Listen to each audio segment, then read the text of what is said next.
ભલા ભરવાડનું દ્રષ્ટાંત.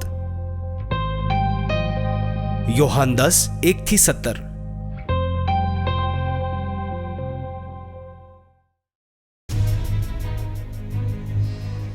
હું તમને સત્ય કહું છું, જે દરવાજામાંથી ઘેટાના વાડામાં પ્રવેશ નથી કરતો પણ બીજા રસ્તેથી ચઢીને જાય છે એ ચોર અને ડાકુ છે.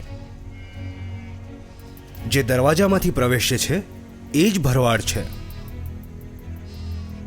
અને દરવાન તેને માટે દરવાજો ખોલી નાખે છે. ઘેટા તેનો અવાજ ઓળખે છે. તે નામ લઈ લઈને પોતાના ઘેટાઓને બોલાવે છે અને બહાર લઈ જાય છે. પોતાના ઘેટાને બહાર દોરી ગયા બાદ તે એમની આગળ આગળ ચાલે છે અને ઘેટા એની પાછળ પાછળ આવે છે, કારણ કે તે એનો અવાજ ઓળખે છે. તે અજાણ્યાની પાછળ પાછળ નહીં જાય, ઉલટું તે એનાથી નાસી જશે, કારણ કે તે અજાણ્યાનો અવાજ નથી ઓળખતા. ઈસુએ લોકોને આ દાખલો આપ્યો, પણ લોકો સમજ્યા નહીં કે ઈસુ શું કહી રહ્યા હતા.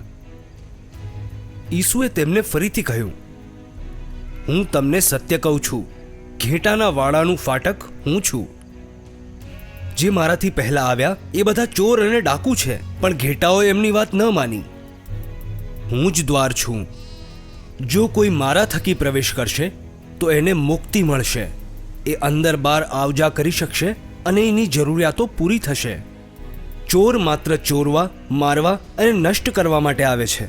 હું એટલા માટે આવ્યો છું કે તેઓ જીવન પ્રાપ્ત કરે અને પરિપૂર્ણ જીવન પ્રાપ્ત કરે.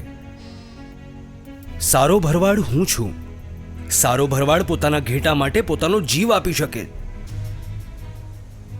મજૂર જે ન ભરવાડ છે અને ન ઘેટાનો માલિક વરુને આવતો જોઈને ઘેટાઓને છોડીને ભાગી જાય છે, અને વરુ એમની પર હુમલો કરે છે અને એમને વેરણ છેરણ કરી નાખે છે. મજૂર ભાગી જાય છે કારણ કે એ તો મજૂર છે અને એને ઘેટાઓની કોઈ ચિંતા નથી. સારો ભરવાડ હું છું.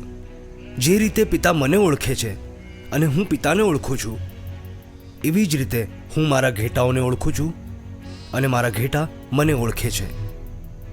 હું મારા ઘેટાઓ માટે મારું જીવન અર્પણ કરું છું. મારી પાસે બીજા પણ ઘેટા છે જે આ ટોળાના નથી. મારે એમને પણ લઈ આવવાના છે. એ પણ મારો અવાજ સાંભળશે. ત્યારે એક જ ઝુંડ અને એક જ ભરવાડ હશે. પિતા મને એટલા માટે પ્રેમ કરે છે કારણ કે હું મારું જીવન અર્પિત કરું છું. પાછળથી હું તેને ફરીથી ગ્રહણ કરીશ.